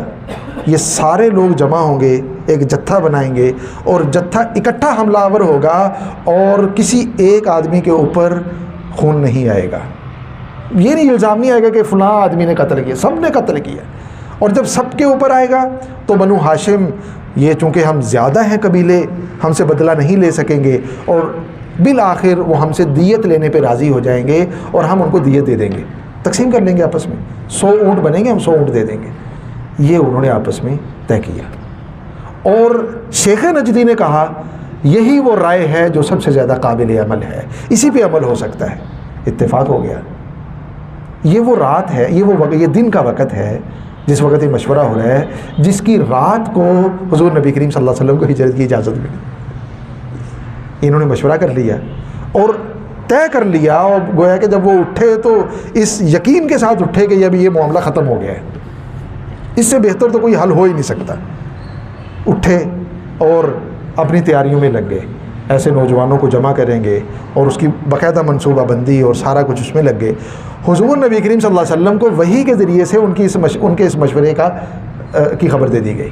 آپ کو بتلا دیا گیا کہ دارالندوہ میں یہ مشورہ ہو چکا ہے، اس بات پہ اتفاق ہو چکا ہے کہ نعوذ باللہ آپ کو نقصان پہنچائیں گے. اور جبرائیل علیہ السلام تشریف لائے اور فرمایا کہ اللہ رب العزت آپ کو حکم ارشاد فرما رہے ہیں کہ آپ آج ہجرت کر جائیں. حضور نبی کریم صلی اللہ علیہ وسلم کو ہجرت کی. جب اللہ نے حکم دے دیا مطلب ہجرت ہونی ہے. آپ صلی اللہ علیہ وسلم کو جب اطلاع ملی، صدیق اکبر رضی اللہ عنہ کی خدمت میں حاضر ہوئے، اور بلکہ ام المومنین سیدہ عائشہ رضی اللہ عنہ نے خبر دی کہ کپڑا اوڑھے ہوئے محمد رسول اللہ صلی اللہ علیہ وسلم تشریف لا رہے ہیں. صدیق اکبر رضی اللہ عنہ نے فرمایا کہ اس وقت آپ کے آنے کا معمول نہیں ہے, کسی بڑے کام کے لیے تشریف لا رہے ہیں. آپ تشریف لائے گھر میں, حضرت صدیق اکبر رضی اللہ عنہ کے اطلاع دی کہ اللہ نے ہمیں ہجرت کی اجازت دے دی ہے اور ہم رات کے اس پہر میں مکہ سے نکل جائیں گے. حضرت صدیق اکبر رضی اللہ عنہ نے خوشی کا بھی اظہار فرمایا, اور روایات میں آتا ہے کہ آپ نے 2 اونٹنیاں جو ہیں وہ 2 مہینے ہو گئے تھے جب ہجرت کا حکم ہوا نا, اس وقت سے ان کو پال رہے تھے اور ان کی دیکھ بھال کر رہے تھے, ان کو سفر کے لیے تیار کر رہے تھے, اور خوش ہوئے کہ اللہ تعالیٰ نے یہ سعادت ہمارے مقدر میں رکھی ہے. حضور نبی کریم صلی اللہ علیہ وسلم کو حضرت جبرائیل علیہ السلام نے بتایا کہ آج رات آپ نے اپنے بستر پہ نہیں سونا. جہاں عام معمول تھا آرام فرمانے کا, وہاں آرام نہیں کرنا, اور رات کے اس پہر میں آپ نے مکہ کو چھوڑنا ہے اور مدینہ منورہ کے لیے نکل جانا ہے. جب رات ہوئی حضور نبی کریم صلی اللہ علیہ وسلم کے پاس, آپ دیکھیں نا یہ بڑی عجیب بات ہے کہ دشمن تھے مکہ والے, مشرکین دشمن تھے, لیکن بڑے بڑے مشرکوں کی امانتیں اللہ کے پیارے محبوب صلی اللہ علیہ وسلم کے گھر میں رکھی ہوئی تھی.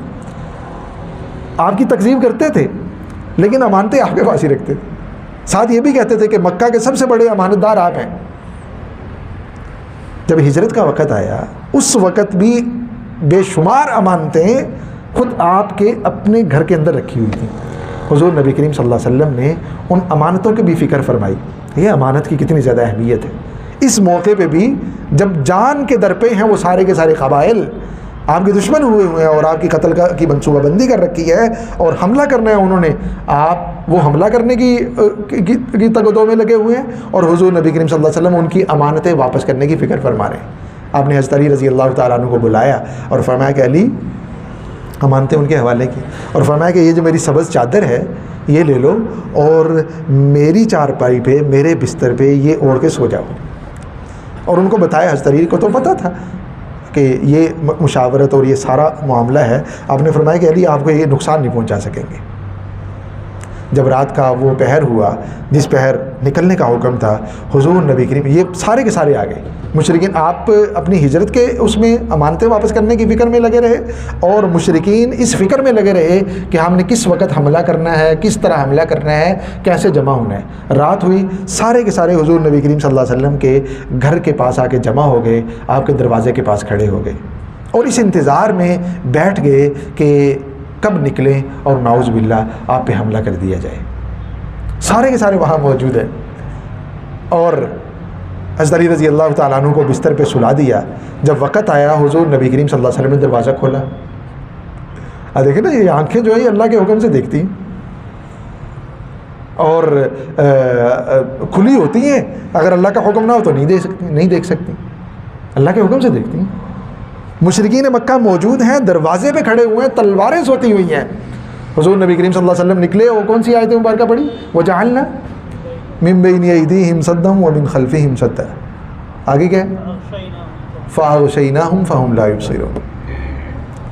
یہ آیت مبارکہ پڑھتے جا رہے ہیں اور مٹی اٹھائی ہوئی ہے وہ ایک ایک مشرک کے سر پہ ڈالتے جا رہے ہیں. یہ معجزہ تھا حضور نبی کریم صلی اللہ علیہ وسلم کا کہ کھلی آنکھوں کے باوجود وہ اللہ کے پیارے محبوب صلی اللہ علیہ وسلم کو گھر سے نکلتے ہوئے نہیں دیکھ سکے. آپ نکلے, رات کا پہر ہے, اور صدیق اکبر رضی اللہ عنہ کے گھر میں تشریف لائے. پہلے سے تیار تھے, وہ اپنے گھر کی پشت کی جانب, پچھلی جانب کھڑکی سے نکلے ہیں, بڑے دروازے سے نہیں نکلے, وہ کھڑکی سے نکلے اور پیدل جو ہے وہ بجائے مدینہ جانے کے یمن کی طرف روانہ ہو گئے. آپ ذرا دیکھیں نا جو ہجرت ہوئی ہے, آپ کو یہاں یہ دیکھیں, یہ مکہ ہے نا اور یہ مدینہ ہے, دیکھ رہے ہیں نا. ہجرت میں ایک چھوٹا سا ایرو, اگر میں اس کو تھوڑا سا زوم کر سکوں یا اس کو دوسری طرح کر لیتے ہیں, آپ دیکھیں تو بجائے یہ کہ مدینہ کی طرف جائیں, یہ چھوٹا سا تیر بنا ہوا ہے, یہ دیکھ رہے ہیں آپ حضرات, یہ چھوٹا سا تیر یہاں یہ بنا ہوا ہے, یعنی یہ نیلی لائن تو نظر آ رہی ہے نا, یہ والی, یہ مکہ ہے. مکہ سے جنوب کی جانب سفر شروع کیا اور مدینہ شمال کی جانب ہے. حضور نبی کریم صلی اللہ علیہ وسلم نے ہجرت کا جو آغاز فرمایا ہے وہ پہلے دن ہی مدینہ کی طرف ہجرت کے لیے نہیں نکل گئے، بلکہ حضور نبی کریم صلی اللہ علیہ وسلم بجائے مدینہ کی طرف جانے کے یمن کی طرف روانہ ہو گئے۔ مدینہ شمال میں ہے، یمن جنوب میں ہے، آپ جنوب کی طرف روانہ ہو گئے۔ یہ کیا تھا؟ یہ اسباب اختیار فرما رہے تھے۔ دیکھیں نا، بہت سے لوگ کرتے ہیں، کیا کرتے ہیں کہ بغیر کسی تیاری کے، بغیر کسی نظم کے، وہ کہتے ہیں کہ توکل علی اللہ، متوکلین کا اپنا انہوں نے مفہوم بنا رکھا ہے، بغیر کسی چیز کو اسباب کو اختیار کیے وہ اس طرح سے نکلتے ہیں، اس طرح کا رویہ اپناتے ہیں، اس طرح سے دنیا کے اندر چلنے کی کوشش کرتے ہیں، حالانکہ یہ حضور نبی کریم صلی اللہ علیہ وسلم کی سنت کے صراحتاً خلاف ہے۔ آپ سے زیادہ، یعنی اللہ کے لیے تو یہ ممکن ہے نا کہ آپ کو ایک لمحے میں مکہ آپ کے گھر سے اٹھائیں اور مدینہ منورہ مسجد نبوی کے پاس جا کے اتار دیں۔ جو ذات مکہ مکرمہ سے اٹھا کے سدرۃ المنتہا تک لے جا سکتی ہے، جو ایک ہی رات کے اندر مکہ آپ کے گھر سے اٹھا کے آپ کو بیت المقدس میں پہلے آسمان پہ، دوسرے، تیسرے، چوتھے، پانچویں، چھٹے، ساتویں سدرۃ المنتہا پہ لے جا سکتی ہے، اس ذات کے لیے تو یہ کوئی مشکل نہیں ہے کہ ایک لمحے میں پلک جھپکتے ہوئے جو ذات آصف بن برقیہ کے ذریعے سے وہ ملکہ بلقیس کا تخت حضرت سلیمان علیہ السلام کے سامنے بلوا سکتی ہے، لا سکتی ہے، وہ حضور نبی کریم صلی اللہ علیہ وسلم کو بھی لے جا سکتی تھی۔ یہ ہمیں تعلیم دی جا رہی ہے، اسباب اختیار کرنے کی تعلیم دی جا رہی ہے۔ جائز اسباب کو ہمیشہ اختیار کرنا ہے، اسباب اختیار کر کے نظر اسباب پہ نہیں رکھنی کہ یہ جو ہے وہ فائدہ پہنچائیں گے۔ اسباب، آنکھ بھی ایک سبب ہے دیکھنے کا۔ ابھی آپ دیکھ رہے ہیں اس واقعے میں کہ آنکھیں کھلی ہیں، ابو جہل بھی موجود ہے، اس سے بڑی آنکھیں تو کسی کی کھلی ہوئی نہیں ہوں گی، لیکن وہ بھی نہیں دیکھ سکا۔ حضور نبی کریم صلی اللہ علیہ وسلم تشریف لائے اور ابو جہل کے سامنے سے اور ان سرداران کے سامنے سے آپ نکلے ہیں، اور وہ غار ثور 5 میل کے فاصلے پہ غار ثور ہے، وہاں جلوہ افروز ہوئے۔ آپ وہاں پہنچ گئے، مشرکین ابھی تک گھر کے آگے بیٹھے ہوئے۔ وہاں سے ایک صاحب گزرے، انہوں نے دیکھا ان سرداران کو تلواریں سونتے ہوئے حضور نبی کریم صلی اللہ علیہ وسلم کے گھر کے سامنے سے۔ اسی کچھ لمحے بعد جب آپ وہاں سے تشریف لے گئے، اس کے بعد اس نے دیکھا کہ یہ کھڑے ہیں، پاس گیا، پوچھا کہ کیوں کھڑے ہو؟ کہا کہ محمد کا انتظار کر رہے ہیں اور یہ ہم کرنے والے ہیں، نعوذ باللہ۔ اس نے کہا کہ وہ تو گزر گئے، وہ چلے گئے یہاں سے اور آپ کے سروں پہ مٹی ڈالتے ہوئے گئے ہیں، میں نے خود دیکھا ہے۔ روایت میں آتا ہے کہ انہوں نے سر جھاڑے تو مٹی گری، مٹی گر رہی تھی، لیکن یہ ماننے کے لیے تیار نہیں تھے کہ وہ گزر گئے ہیں۔ اور دیکھا بھی، گھر سے کھڑکی سے دیکھا، حضرت علی رضی اللہ تعالیٰ عنہ اور لیٹے ہوئے نظر آئے، یہ لگا کہ جناب نبی کریم صلی اللہ علیہ وسلم آرام فرمائے ہیں، تو اسی جگہ پہ رہے، وہ ہلے نہیں۔ یہ اللہ نے 2 مرتبہ ان کی عقلوں پہ پردہ ڈالا، 2 مرتبہ ان کی عقلوں پہ پردہ ڈال دیا۔ ایک مرتبہ جب نکلے حضور نبی کریم صلی اللہ علیہ وسلم، اور دوسری مرتبہ جب اطلاع دی، خبر دی، ماننے کے لیے تیار نہیں ہوئے۔ اور وہی ہوا، جب صبح ہوئی تو دیکھا کہ نکلے نہیں ہیں اللہ کے پیارے محبوب صلی اللہ علیہ وسلم۔ حضرت علی رضی اللہ تعالیٰ عنہ بیدار ہوئے نیند سے اور باہر تشریف لائے۔ جب حضرت علی رضی اللہ عنہ کو دیکھا تو سارے ہکا بکا رہ گئے، اور اس وقت پتہ چلا کہ رات سے جن ہستی کو ہم محمد صلی اللہ علیہ وسلم سمجھ رہے ہیں وہ تو اللہ کے پیارے محبوب صلی اللہ علیہ وسلم نہیں، وہ تو حضرت علی رضی اللہ عنہ ہیں۔ اور آپ سے پوچھا کہ کہاں ہے رسول اللہ صلی اللہ علیہ وسلم، کہاں ہے؟ آپ نے کہا مجھے تو پتہ نہیں۔ حضرت علی رضی اللہ عنہ کو پتہ نہیں تھا۔ حضرت علی رضی اللہ عنہ کو گھسیٹ کے بیت اللہ میں لے کے گئے، زود و کوب کیا، لیکن اللہ تعالیٰ نے ثابت قدم رکھا۔ یہ سعادت تھی حضرت علی رضی اللہ عنہ کے حصے میں آئی ہوئی۔ آپ نے امانتیں واپس کی، اور امانتیں واپس کر کے حضرت علی رضی اللہ عنہ نے بھی سفر شروع کر دیا۔ مشرکین حضرت علی رضی اللہ عنہ سے جب فارغ ہوئے تو صدیق اکبر رضی اللہ عنہ کے گھر میں پہنچے، پتہ تھا کہ وہ بھی ادھر ہی ہیں۔ پہنچے، دروازہ کھٹکھٹایا، حضرت اسماء رضی اللہ تعالیٰ عنہ وہ تشریف لائیں، تو ابو جہل بدبخت یہ پیش پیش رہا، اور پھر بدر کے کنویں کے اندر جب تک یہ نہیں گرا تو اس کا آخری سانس بھی وہ اسلام کی دشمنی میں رہا، آخری سانس بھی جو اس کا نکلا ہے وہ اسلام دشمنی میں نکلا ہے۔ تو حضرت اسماء رضی اللہ عنہ انہوں نے دروازہ کھولا، پوچھا ابو جہل نے کہ ابو بکر کہاں ہے؟ حضرت اسماء نے فرمایا مجھے نہیں پتہ۔ ابو بکر نے تھپڑ مارا، نعوذ باللہ۔ یہ ظلم تھا، یہ زیادتی تھی، خواتین پہ ہاتھ اٹھانا اس معاشرے میں بھی معیوب سمجھا جاتا تھا۔ حضرت اسماء کو اس زور سے حضرت اسماء رضی اللہ عنہ کو مارا ابو جہل نے کہ آپ کی کانوں کی بالیاں گر گئیں، لیکن نہیں بتایا انہوں نے کچھ بھی۔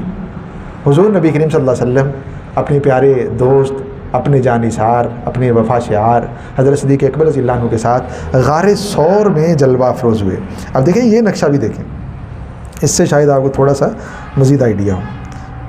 یہ دیکھ رہے ہیں آپ، یعنی جو لائن ہے نیلی یہ والی، یہ ادھر سے بیت اللہ سے سفر تو یہاں یہ معروف راستہ ہے، یہ والا جو ہے نا یہ سرخ سرخ لائن، یہ اس وقت کا جو مشہور راستہ مدینہ جانے کے لیے استعمال ہوتا تھا، یہ سرخ لائن میں ہے، یہ والی یہ جو لائن ہے یہ والی، اور یہ جو بلو راستہ ہے یہ وہ راستہ ہے جو حضور نبی کریم صلی اللہ علیہ وسلم نے، دیکھ رہے ہیں آپ، یہ اس سے لمبا راستہ ہے، ہجرت کے لیے استعمال فرمایا تھا، یہ بھی اسباب کو اختیار فرمایا۔ عام راستے پہ بھی اللہ نے پہنچا دینا تھا، لیکن امت کی تعلیم کے لیے کہ اسباب تدبیر اختیار کرنے میں، پلاننگ کرنے میں بہتر سے بہتر آپشن جو ہے اس کو اختیار کیا جائے۔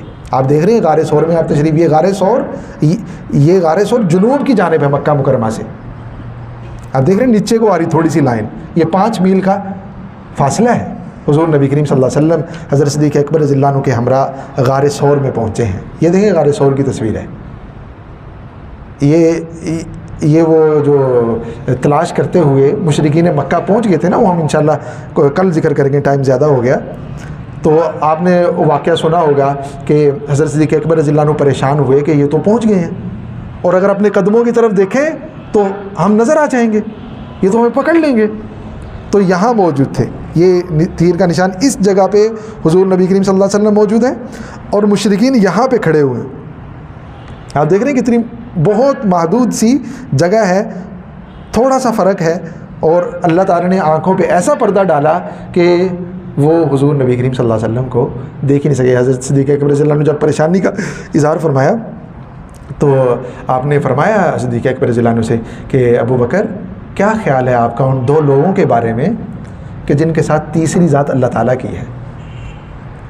تیسری ذات اللہ تعالیٰ، قرآن کریم نے بھی کہا نا ثانی اثنین اذ ہما فی الغار، یہ تذکرہ قرآن کریم نے بھی کیا ہے کہ غار کے اندر جب وہ دونوں ہستیاں موجود تھیں، حضور نبی کریم صلی اللہ علیہ وسلم نے بھی حوصلہ بڑھا، وہی ہوا، کچھ بھی نہیں دیکھ ہی نہیں سکے، اور اللہ تعالیٰ نے پردہ ڈال دیا ان کی آنکھوں پہ، جس طرح وہ گھر کے باہر تھے نہیں دیکھ سکے، کیونکہ آنکھ جو ہے یہ اللہ کے حکم سے دیکھتی ہے، یہ صرف اس وجہ سے نہیں دیکھتی کہ انسان چاہتا ہے کہ دیکھے، انسان کی چاہت ہے، اللہ کا حکم ہے تب دیکھتی ہے، ورنہ نہیں دیکھتی۔ تو یہی ہوا حضور نبی کریم صلی اللہ علیہ وسلم اس غار ثور میں، یہ اندر کی جانب سے اس کا منظر ہے، غار جو حضرات تشریف لے گئے ہیں انہوں نے دیکھا ہوگا، وہاں انوار اور برکات محسوس کی ہوں گی، یہ اس کے اندر کی جانب کا منظر ہے۔ تو غار، اور یہ وہ پہاڑ ہے جسے جبل ثور کہا جاتا ہے، دیکھیں ثور بیل کو کہتے ہیں، بیل کی طرح کا ہے۔ تو حضور نبی کریم صلی اللہ علیہ وسلم اس پہاڑ میں حضرت صدیق اکبر رضی اللہ عنہ کے ہمراہ 3 دن تک رہے، جمعہ، ہفتہ اور اتوار، یہ 3 دن حضور نبی کریم صلی اللہ علیہ وسلم نے اس غار میں، اس پہاڑ پہ گزارے۔ وہاں کیا واقعات پیش آئے جب پہنچے، کیفیت کیا تھی، انشاءاللہ ہم کل کو ذکر کریں گے، اور دیکھیں گے کہ جناب نبی کریم صلی اللہ علیہ وسلم مدینہ منورہ جب پہنچے ہیں اس وقت انصار صحابہ کرام کی حالت کیا تھی، پورے کے پورے مدینہ منورہ کی حالت کیا تھی، سیاسی اعتبار سے، معاشی اعتبار سے، دینی اور مذہبی اعتبار سے، اور حضور نبی کریم صلی اللہ علیہ وسلم نے جو محنت فرمائی ہے اس کے نتیجے میں مدینہ منورہ میں کس طرح کا انقلاب آیا ہے، کس طرح کی تبدیلی رونما ہوئی ہے، اور مدینہ منورہ میں جو آپ کی 10 سالہ زندگی ہے وہ کن مراحل میں تقسیم کی جا سکتی ہے، تاکہ اس کو آسانی سے سمجھا جا سکے۔ انشاءاللہ کل ہم مدینہ منورہ کی زندگی پہ تفصیل سے گفتگو کریں گے۔ ابھی یہاں تک کسی کا کوئی سوال ہے کر لیں، اس کے بعد انشاءاللہ ہم سیشن ختم کر لیں۔ جی شاباش، کوئی سوال ہے آپ کر لیں، اس کے بعد ہم انشاءاللہ ختم کریں گے۔ جی